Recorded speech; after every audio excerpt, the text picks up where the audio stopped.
All right, my dear. And then I'm going to turn you over and make you the admin. Okay, There, Queen Bee, you have the power. I have the power so I can share my screen. Who knows what's going to be on it? Okay, here we go. I'm assuming you guys can see the mess that is my screen.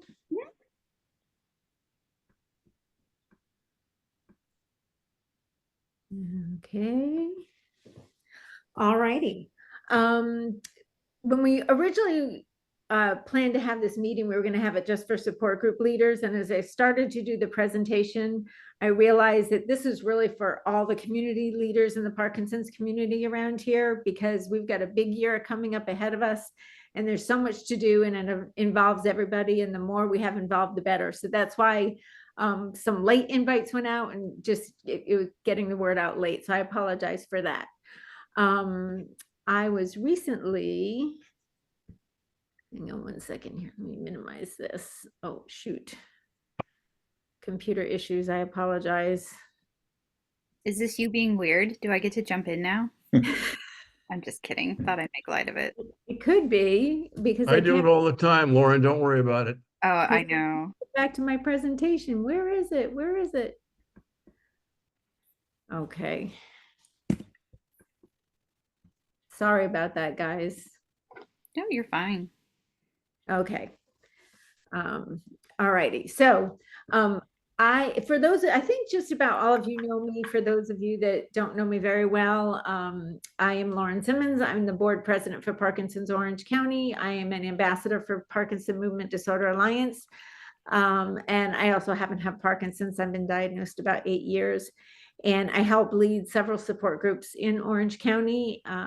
So I'm very familiar with what's going on in the Parkinson's community in Orange County.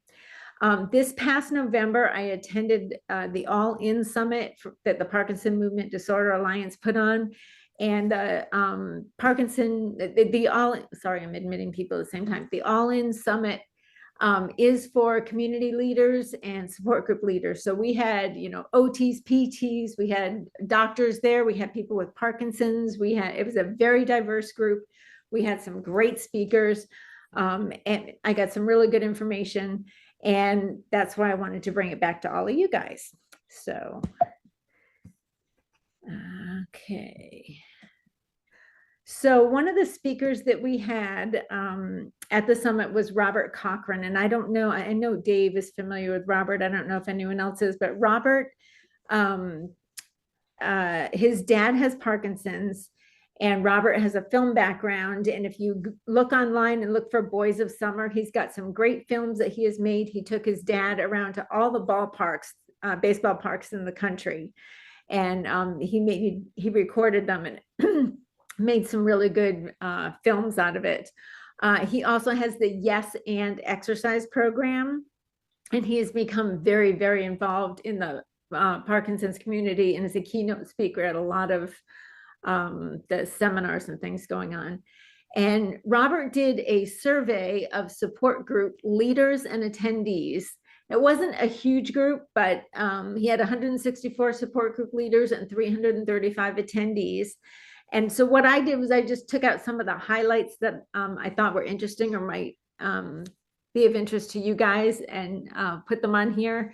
So the first thing he asked was, do you prefer inline or online or in-person support groups? About half the people said that, or a little more than half, prefer in-person. Online said 25%, and no preference 21%. I actually thought in-person would be higher than that, but those are the findings that he had. And these people that he surveyed were throughout the country. What are the top 3 things that you would like to see added to support groups? And the things that came up on top were focus on increased engagement, varied content, and targeted support for different needs. And by different needs, he meant, maybe DBS groups, or maybe a young onset group, or maybe a care provider group, specific groups, or a group that speaks a specific language. The top 3 challenges for their support groups, and he wrote down 4, so I'm assuming there was a tie, was flexible scheduling, which I know we have seen that. It is really hard to pick a time for your support group when everybody can come. People with Parkinson's seem to be very busy with all the things that we have to do to stay healthy and to then just to live life. Enhanced outreach efforts. It's really hard to get the word out that your group is around. And we see that here locally, and they're seeing it throughout the country as well. They think they need better support for support group leaders, which I'm going to address that in just a moment, and more tailored content to meet the diverse needs of the group. So, if you had a young onset support group, that you have speakers or discussions specific to that group, that type thing. Okay. I don't know why this doesn't want to. Oh, there we go. Some other little nuggets that Robert came up with is attendance at groups is higher when there's a specific topic being discussed, which I just found that interesting, and I thought it might be interesting for other community leaders. And one thing I neglected to mention at the beginning, I'm saying support group, but if you have whether it's a rock steady boxing, a dance class, an art class, whatever you have, it's a support group. Those people are there together. You become family. You're talking with each other. You're helping each other out. It may not look like a traditional support group, but you're a support group. Support group leader burnout continues to be a problem that has to be addressed. And we talked a lot about the need for support group leaders to ask for help. And then he said that there was really a desire and a need for more activity-based groups. And what he meant by that was groups that maybe go bowling or go out to dinner or do a sip and paint or have a craft activity or, whatever it may be, go on a walk together. But one of the issues with that is it puts more work back on that support group leader to organize the whole thing. Robert is a very creative guy, and he said that maybe we should ask if someone in the group wanted to be the commissioner of fun, which I think is a great title, and that person maybe could help organize some of the events. I think if you ask someone to help run the group, it can be intimidating, but if you ask them to help with a smaller task, they might be more willing to help out. And a big topic at the whole summit was the loneliness epidemic. And Surgeon General Murthy said the isolation epidemic is on par with tobacco use and obesity, and connection is the cure. And there was a report that came out in Orange County last year about how in Orange County, the senior population is really, really growing. It's going to be, I forget what the number, it was, I think more than a quarter of the population. That sounds like a lot, but I think that was it. And how we really are going to need resources to help people in that age group, and that isolation is one of the biggest issues. So some support for support group leaders. If anyone does not know, the Parkinson Movement Disorder Alliance has training online. You can go to it at any time. It's free, and it has all sorts of really good information there. They also have monthly roundtables for support group leaders, which is on the first Monday of the month at 9 a.m. here in California. And I know that Dave and I are usually on those calls. I've seen Patricia on them recently, but it's a really tough time for us here in California because a lot of us are either in classes or teaching classes. So they do record the calls, and the way their calls go is they give you a topic and the group is together and it's recorded, and then they put you in breakout rooms to discuss different things, and then they come back together. Well, the breakout room session, part of it is not recorded. So if you want to go back later and watch it, you miss that part. So to help that, what we've done is I've gotten together with another ambassador from PMD Alliance, BJ Bemmett, and we are coming up with InSync After Hours. InSync is the PMD Alliance support group leader network. And it's going to be a private Facebook group. It's going to be national or international if people want to join from other countries as well, where you can go on, you can share tips, you can ask questions, you can share stories. BJ is going to host some live happy hours and different topics that come up. And he can be a very funny guy. So those will be good. But it's you can go on at any time and find information, if you're looking for a topic for your support group, or, just want to ask a question, that group is going to be available hopefully soon.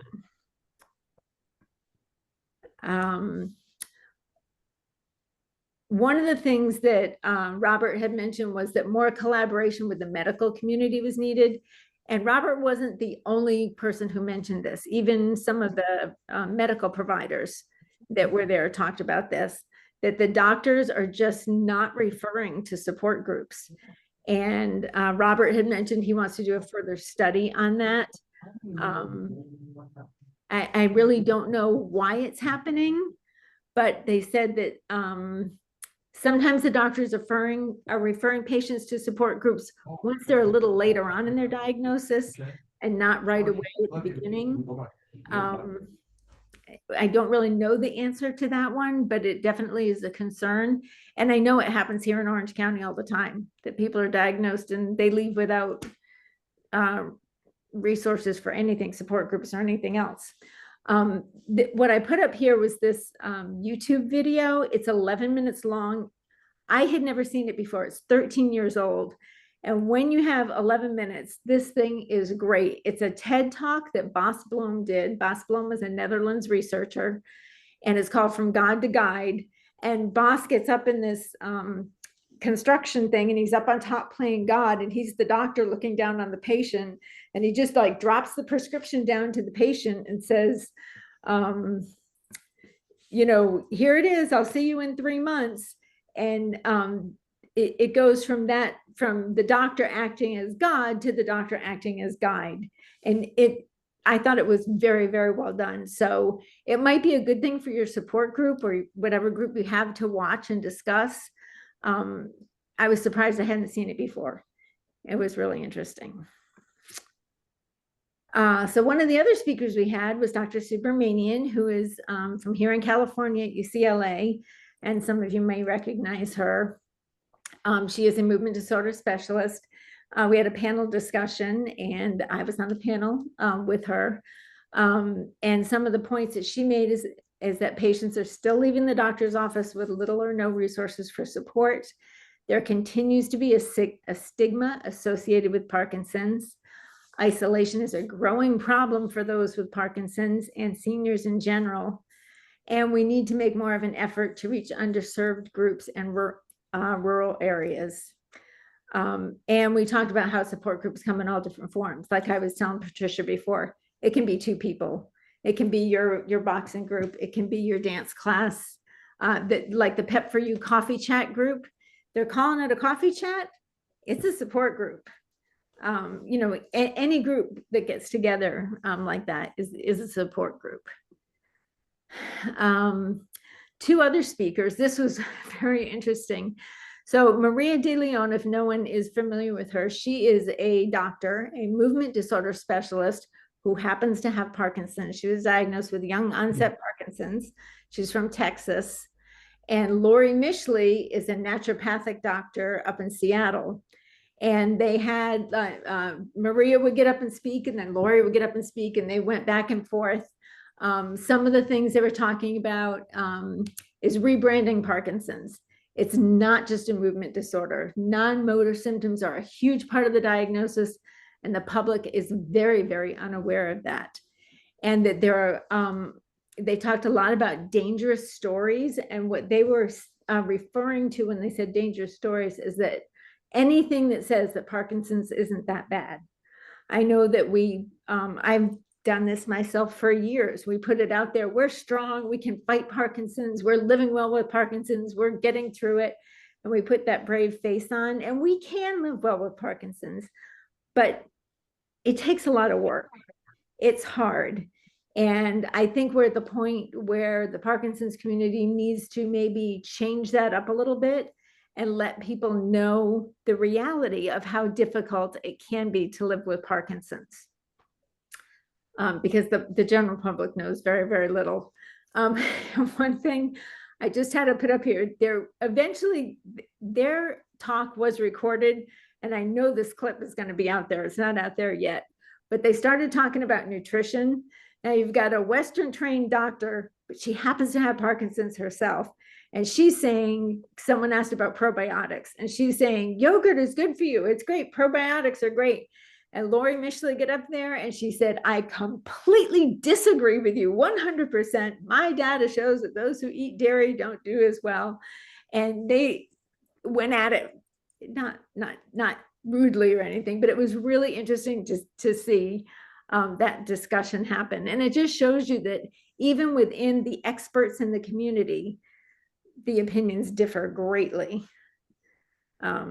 But it was really funny, and it would be great to get them on again.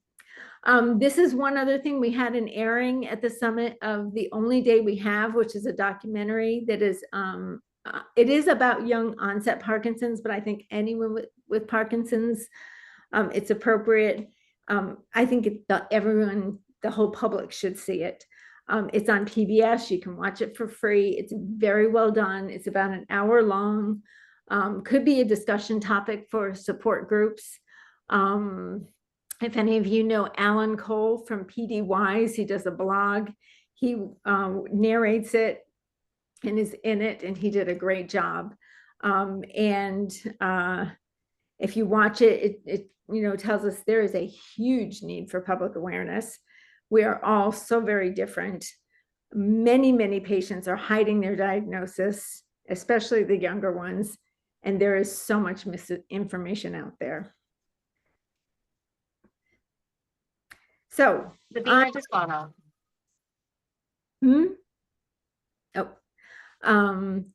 So on to this next year, which is what this is really all about. We've got a Hello. big, Oh, it's on my computer. you Ron. We've got a big year coming up ahead of us in 2025. We've got some good things that are ahead, and we've got some challenges that are ahead. Good thing ahead, the AbbVie has come out with the Vyalev pump. It's FDA approved finally. It's a subcutaneous pump that delivers medication to us 24 hours a day. Definitely not perfect for everybody, but could be a game changer for some. Tim Steele is our local Orange County rep. If he has not contacted you as a group leader yet, there's a very good chance he will in the very near future. I put his contact information on here. I'm not a huge fan of reps coming out to support groups and selling their medications or their products. This is a very, very different thing that's on the market. So I think that it's well worth it for all the groups to have Tim or someone from AbbVie come out and talk about the pump. And I just noted that on their website, it says the Vyalev pump is a small, lightweight, 10 ounce and approximately the size of 2 stacked cell phones. Well, I was in the clinical trial. I disagree. It's not, definitely not as small as that, but hopefully they're working on making it a little bit smaller. I was just gonna say, Lauren, like if 10 is proportions, it's 2/3 of a pound. I mean, which is like relative to what lightweight is, but you think 2 stacked cell phones is actually not that light, nor is it small. Yeah, it definitely didn't feel small when I was wearing it. When I was in the trial, every time I went in, they asked me my opinion, and the first thing out of my mouth was, it's big, it's bulky, you need to make it smaller. And I think they will. It's just going to take time. Another big subject, and this is something to make your groups aware of, a lot of them are probably already aware that there was a huge change in Medicare for this year in the Part D, the drug plan. And now there's a $2,000 max out of pocket for people for their drugs, which at first I thought, oh my gosh, for me, that's fantastic because I've spent a lot more money on that on my drugs this past year. But Dr. De Leon was mentioning that we may need to advocate for Parkinson's drugs to stay in the formularies because she has a feeling that possibly next year, some of those drug companies are going to pull the expensive drugs from their formularies. And a lot of the drugs that we need are very expensive.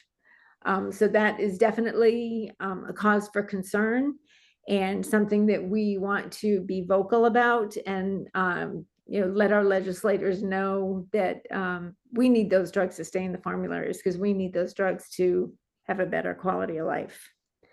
It was interesting that someone was there from Amneal. Is that the one that does Crexont and Rytari and all that? I think it's Amneal. And they said that they priced the new drug Crexont below the price of Rytari specifically so that it wouldn't hit up against some level in Medicare where it gets flagged as being a super expensive drug. So it would be easier for patients to get, which really, really surprised me. I expected it to be more expensive, but they said that it's actually going to be less expensive than Rytari.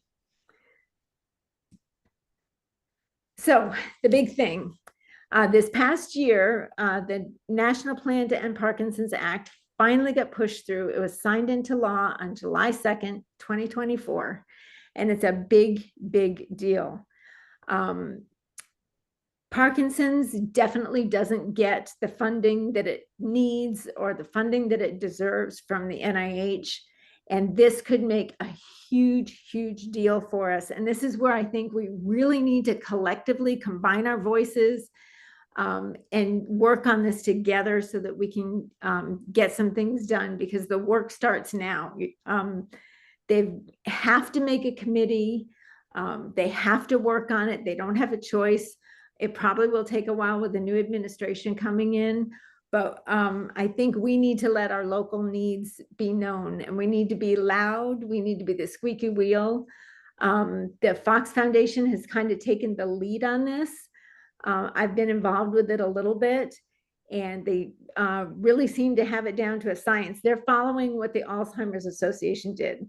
So the Alzheimer's Association used to get a lot less money, and then when they got their act signed into law and got some attention, the funding started going up. Now Alzheimer's gets, I think it's over $3 billion from the NIH, but right now Parkinson's is getting like 260 million or something like that. Big, huge difference. But they're anticipating that now that this is signed into law, we could get a lot more money for research, drug development. In my mind, our exercise classes that our doctors tell us are helping us, that we should be doing, and that we know are helping us, this should be covered by insurance. I mean, to me, it's insane that it's not, but things like that, I think we're going to have to fight for some of that. The Michael J. Fox Foundation says no one understands Parkinson's disease better than those who live with it every day. When people with PD and their loved ones share their stories with lawmakers, they play a critical role in shaping legislation that affects our community. And I put the website there for if you're interested in working with the Fox Foundation on some advocacy work. I have met with several congressional and Senate offices in the past year, year and a half, trying to get that act signed into law. And I got to tell you, when it got signed, I felt like I did something. I helped with that. It was a really, really good feeling. The Fox Foundation has it down. They work with you. They want you to tell your story. You only have like 3 minutes to do it. They work with you on how to get your story down to that amount of time. It's not intimidating at all. And I have to say, some of the best stories that I think have hit people the most and that I remember the most are not from the people with Parkinson's. They're from family members, they're from spouses, they're from best friends. So it doesn't just have to be the people with Parkinson's, but we need to rally the people around us to possibly get involved in this to help, because it is a community issue. We know that Parkinson's affects way more than just the person with the diagnosis. And for Lauren, those, yes. I have a question. This question is also for Bob and possibly Wendy. Given like the new, like when I think about the ways that everybody on this Zoom call can advocate, and given the new administration, would you say that the trend for advocacy might be better done through, say, like nonprofits or even for-profit groups rather than through legislation, like, or through our local senators or congressional leaders, or both? Like, because why I say that is obviously the new administration's more conservative, and that might put the like kibosh on public funding or public acknowledgement or even like congressional leaders from California. And I was wondering if there was any discussion with that or if Bob's heard it or Wendy's heard it. Like, this is a great time to really bolster, say, like private entities or nonprofit entities. Was there any sort of feeling about it, or that's just speculation? I'm not sure I understand what you're asking, Aaron. We don't, I mean, we are a true 501c3. We're all volunteers. Nobody gets paid. Every penny, in fact, even the registration fee that we used to ask the participants to pay for, we're paying for this year. So the registration fee, donations, everything that we get goes directly to the Fox Foundation. We don't, you know, our sponsors do help fund the ride, but in the walk. But I don't know, you know, my advocacy is to try to get the word out to tell people that they're not alone. Oh That's no, yeah, I and that's the only thing that I know how to do. I don't know what else. I mean, I don't know. Bob, you are a saint. No question Well, no, I'm about not the. saying that. I'm just saying I don't know how what more I can do. I would be happy to if I knew. I just don't. I just don't have the smarts to figure that out. Oh, I guess maybe my question is better phrased like, there's only so many of us in Orange County, and I want us to all rally around causes and areas that are going to be heard the loudest.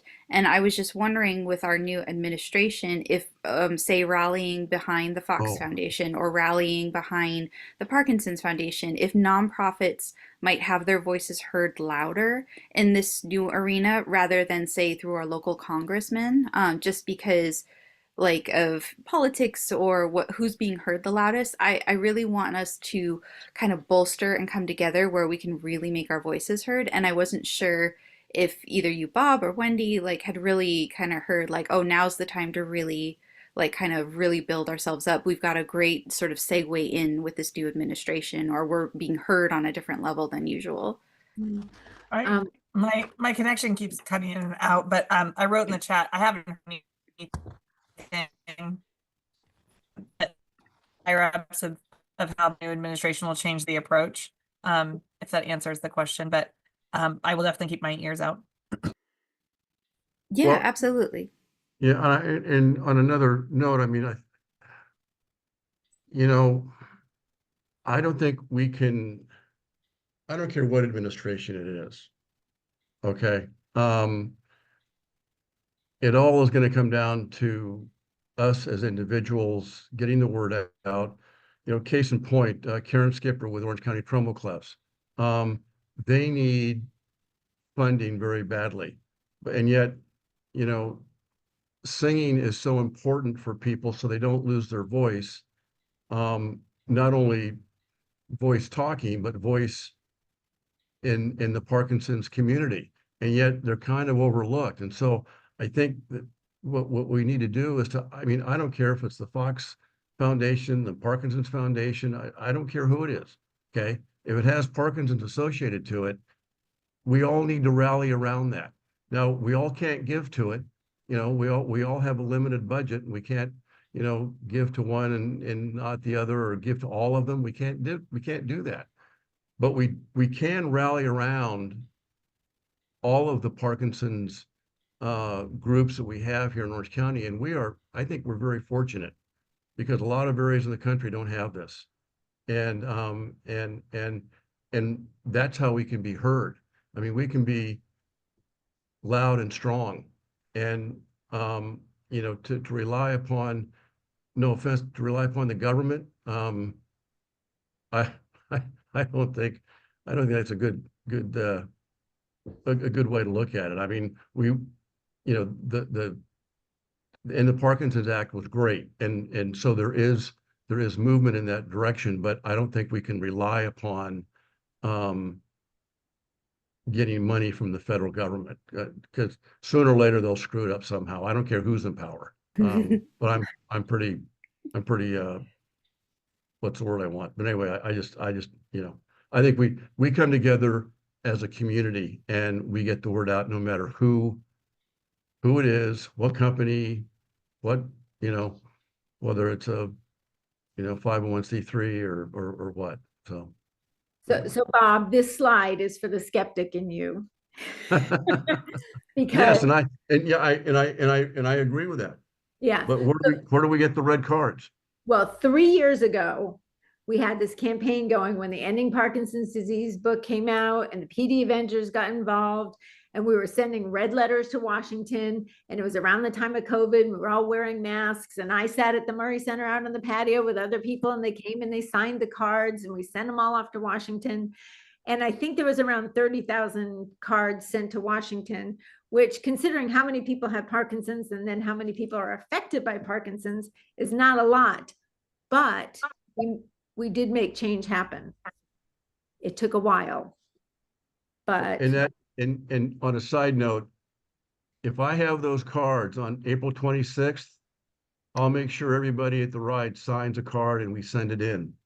well, that campaign with the cards is done because back in 2021, we asked for chlorpyrifos to be banned, and now it's banned. We asked for TCE to be banned, and this past December, TCE was banned by the EPA, which was a huge deal. Paraquat is still a work in progress, and that may be a huge issue for California, because if the EPA does not ban it, which I heard there's a report coming out any day now, then they're going to be looking at California to try to be the first state to ban it.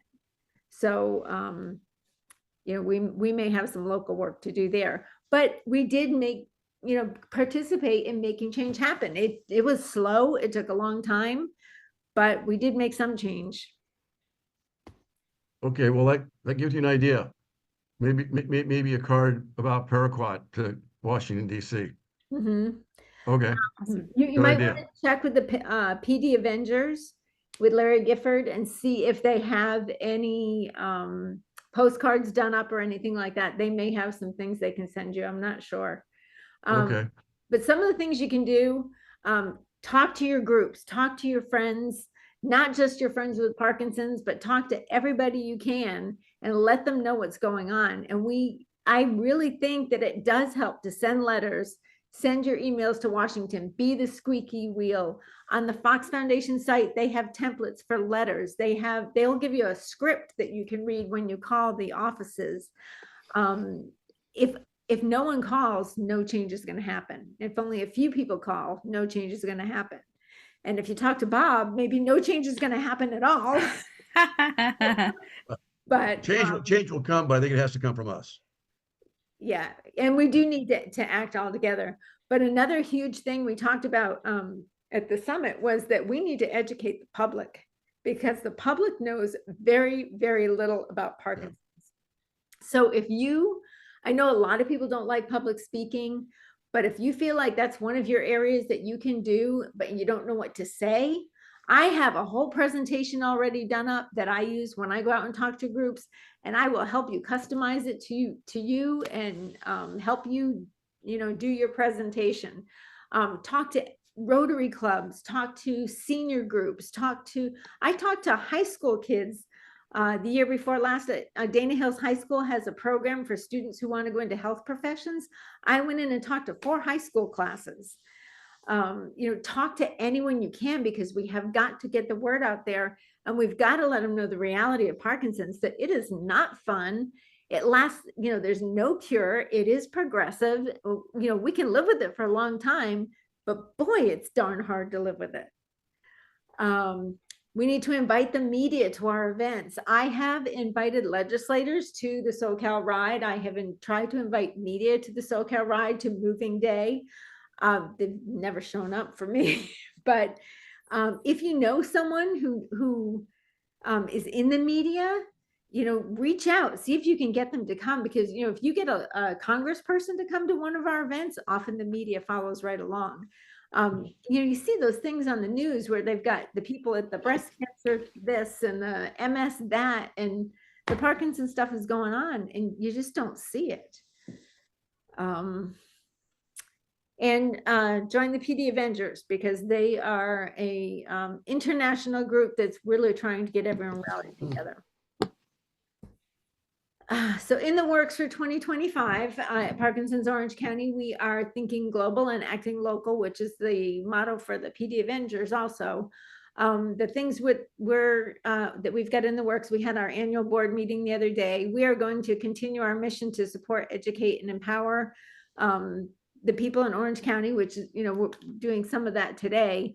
But we really want to put a focus on increasing public awareness and attending health fairs and community festivals and having a table and passing out information and answering questions and really getting the word out there and letting people know there's over 9,000 people in Orange County with Parkinson's. I used to say, if you don't know someone with Parkinson's now, you likely will in the future. But I've changed that to, if you don't have anyone in your family with Parkinson's now, you likely will in the future. It's just growing like crazy. And we really, really need to do something about it. So that's one of our goals this year, is to really work on spreading public awareness. And in doing that, one of the things we're going to do is a volunteer training. And we've just started talking about it. We don't have anything planned yet. But for those people that are willing to sit at a table for an afternoon and answer questions at a health fair or, a community festival or what have you, they're willing to spend the time doing that, but they don't know what to say or don't know what to do. We're going to have a training so that we can help them be able to answer the questions. Because at the end of last year, Erin and I were really tired. So we definitely need help. We were both really sick and really tired. But there's so much to do, but we've got to work together. And I really think I'm not as much of a skeptic as Bob is. I love you, Bob. But I used to teach government, so I understand how the government works. That's the problem. I know, and I know it's slow. And, those things, they took years to happen. And part of it, the March of Dimes, they said that back then, that was way before the internet and all that, like 1 million people sent dimes to Washington. 1 million. And they didn't have the internet to get the word out. We have the internet now, and we got 30 letters sent to Washington. They did have an impact, but we can do way better than that. But it is going to take a lot of hard work. So we got a busy, busy year ahead of us. That's all I have. Comments, questions? Lauren, I think you are the queen. I made it 10. Oh, good. I hope I Yay. didn't get weird. No, you weren't weird at all. Thank you so much. And I think, it's the same thing I told the board when we met as the Parkinson's Orange County board this past week is, first of all, I'm planning out, and I'm in the process of planning out the entire year. So we're going to, for your information, have 2 jumpstart events for newly diagnosed patients, meaning we'll have 2 educational workshops for them, as well as 2 mid-stride diagnosed workshops, so those focusing on members and patients who are in that mid-stride range, 5 to 15 years diagnoses. Those will be happening soon. I'll get you the information in terms of the calendar layout of when they'll be. We'll have our own sort of celebrations, fundraisers, and advocacy events like we've been doing before. But I think what's really important, Lauren, is the part of the advocacy we talked about as the Parkinson's Orange County was being present at very local city health fairs, as well as communities like Laguna Woods or just different sorts of senior communities in general. I think what I will do for all of us group leaders that, specifically work with people with Parkinson's is create a multi-tiered sort of advocacy way that we can get involved. My question before was certainly not political. I don't care what politics you follow, but it was more, how do we get involved like Bob wanted and like all of us want on that local ground level? How do we get involved, say, on the county level, the state level, and then ultimately on the federal level? And where are we most impactful in each one of those levels? Even if you are skeptic, Bob, haha, just kidding. But the point being, like, where do we find the most impact and most bang for our buck, and where can we guide everybody to really help? So, yeah, thank you, Lauren. I think you have to be creative. Manny's on the call today. We had the Saddleback Church support group just yesterday. Was it yesterday? 2 days ago on Monday. And one of the ideas, like we were just kind of brainstorming everyone in the group and came up with the idea that, hey, we should make a video. And the church there has the resources to do that. They have an editing team, a story writing team, and all that. And ask it to be shown at their services. Saddleback is a massive international church.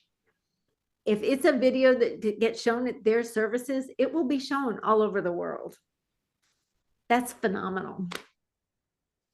And that came out of, that little support group, just all brainstorming. Right.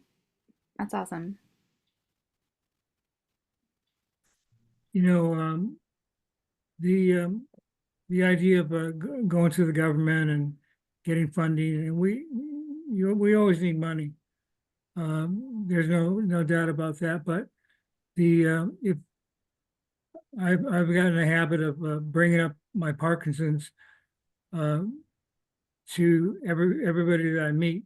I work it into the conversation, probably 20 seconds into saying hello, and it's you can tell right away when people aren't interested, or they're too self-absorbed, and if you ask the question, do you know anybody that has Parkinson's?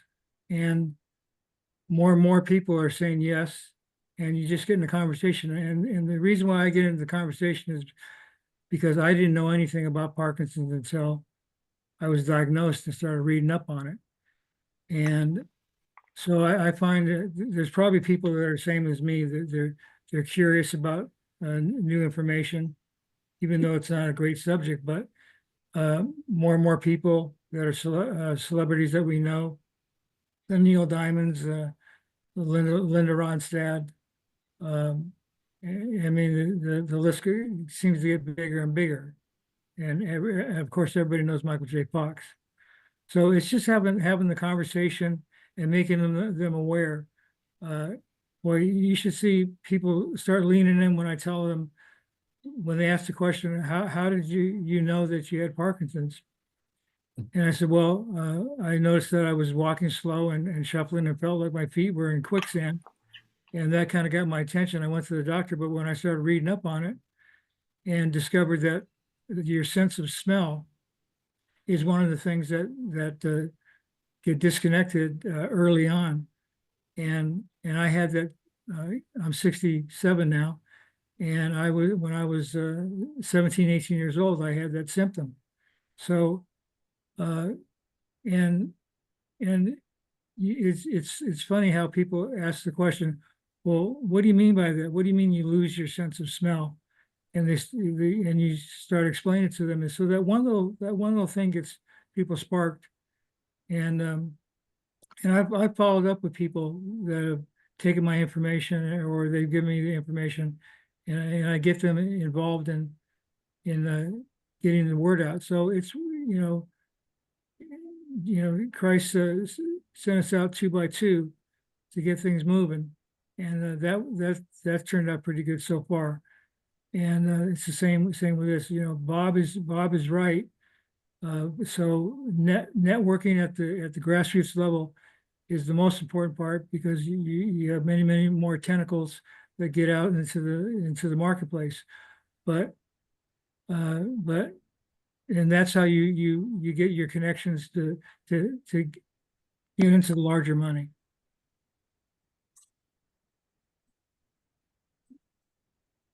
If you'll excuse me, I have a blushing bride that I need to pay attention to. Tell So Karen we I'm going said to leave hi. the meeting, if that's okay. Happy anniversary. Happy Thank you, guys. anniversary, Bob. Thank you. Have a great weekend. You We'll talk to too. you guys later. All right. Thank thanks, you. Bob. Bye-bye. Bye-bye. Bye. Yeah, I think we need to just speak up where we can and educate. Like I saw in the news the other day, there was firefighters that were spraying, the fire had been out in their area. They were spraying retardant on trees and they were not wearing masks. it just like went up my back, like, oh my gosh, do they realize the toxins they're breathing in? You know, it may not happen tomorrow, but in 40 years, they may have cancer or Parkinson's because of those toxins they're breathing in. We have got to speak up and educate the public because they just don't know enough. Well, Lauren, hey, I've got great news. You're already doing it. Ha ha. I want everyone else to do it too. No, I totally agree. I think as leaders, I think what's gonna, purely my opinion, and please feel free to fight back, but I think what's gonna help us as a group is if I have meaningful and tactile ways that people can do things, like your red letter concept. I mean, that we did, a few years ago. It's so simple. Show up and mail a red letter. Like, done. I can do that. Come to this health fair and talk about POC. Done. I can do that. Like write a letter and here it is attached to this email. Just put your name on it. Like, like little tangible things that take less than 2 minutes for most people. I think we can start to trickle. But let me get my creative cap on, and then all of you get your creative caps on as well. And we'll come together. I think that we, alone we're just one person, but obviously together we can make a really big impact. So I'm going to be working hard on that one, and I'll get the word out to you on a regular basis, hopefully with little things we can do every month to really impact our community. And but not just as it really doesn't take that much to get involved with that, like the congressional office calls.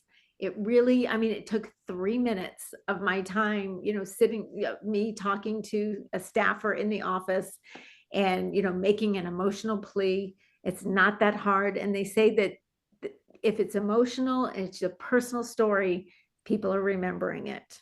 So I'll get off my soapbox. When I was waiting to see if anybody would come to my support group, the conflict of rooms was with a grief group, and I guess, leader of that group came over to me and said, "Oh, I think I've got a couple of people in my group that have Parkinson's. I'm gonna, give them the flyers." Who knew? I mean, we're right in the same building, but don't know who's who, right? I mean, so yeah, it just seems like even accidentally you might run into people if you just open your mouth, like the gentleman, I'm sorry, I don't know his name, who said that he talks about it wherever he can. I think that's good, and I have been so actually surprised. Shoot, my cat did that. By darn, can you hear me? Yep. Okay, Great. my cat Your steps cat on too. keys. Oh dear, oh dear. That might be all for me. I don't know. Where is it? You're fine, Patricia. We can hear you Oh, you just fine. can't- Okay, well, the how little people know is quite amazing to me. But as this gentleman, I'm sorry, who was said, I didn't know anything either until I got it, and so because I used to kind of get annoyed with people and their ignorance until I remembered I was one, and so it's I really, really, once I knew, then I thought, oh yeah, everybody knows that. But no, people don't. And some of them actually do seem interested to know. So I guess we, maybe just have to not be shy or not feel like, oh, that I don't want to bother anybody. I think maybe we just have to decide we're going to bother people. I don't know. They said we need to get loud. We really need to let people know. So Yeah, I'm really good at being annoying. I'll gladly, annoy. Annoy away. so anyway, anything else? Comments, questions? Does anybody, I'm sorry, I can't see you all. It's really, I don't know what I'm supposed to do to fix that, but We all look beautiful. Dave and Manny, they're not beautiful. They're kind of handsome. Okay. I was just reading on behalf of someone that I met on the Michael J. Fox Buddy Network. Anyway, so I was reading and I came across this Cincinnati cohort biomarker program that uses precision medicine to treat people with Parkinson's.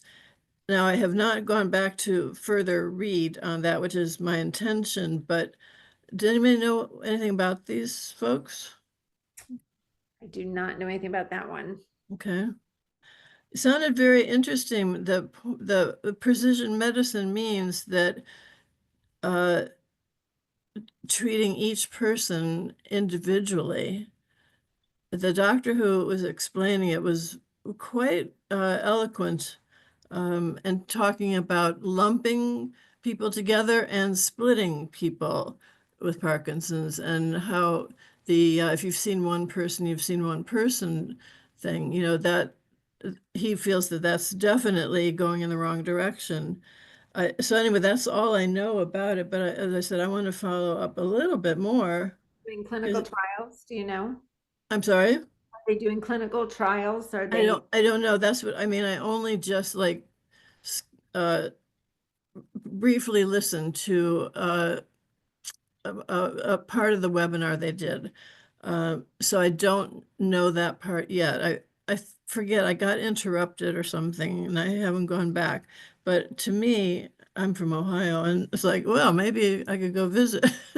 Well, if you go to clinicaltrials.gov, Okay, search like the keywords of okay, what you were reading about. okay. And if you can find it, sometimes it'll show you, even though it might be done in Cincinnati, they may have trial sites all over the country. Oh, I see.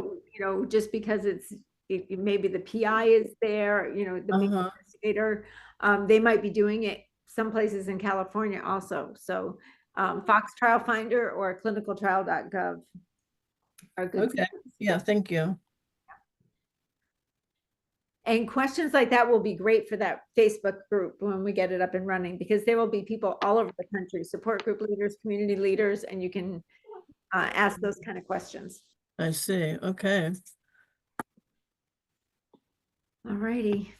Is it dinner time? I gotta go feed a 3-year-old.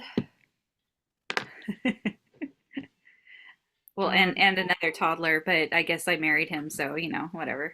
It's recorded, Erin. Be careful. Oh, whoops.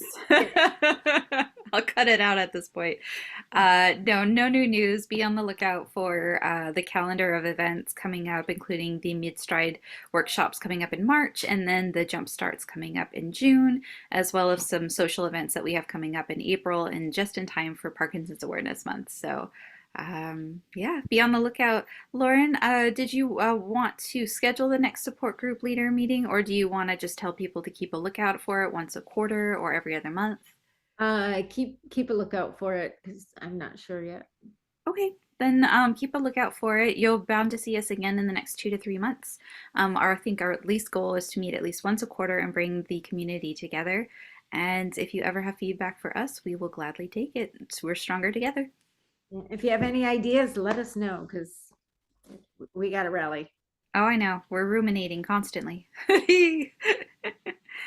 All right, guys. Yeah, thank you, Lauren, so much for your guidance, for sharing the information you got from PMD Alliance. We are always in awe of you, Queen Bee. And then we will be meeting in the next couple months. Okay. Very good. All right, guys. Thank you. All right. Good Thank stuff. you. Good stuff. Bye. All right. Bye. Bye, guys. Bye. There you are.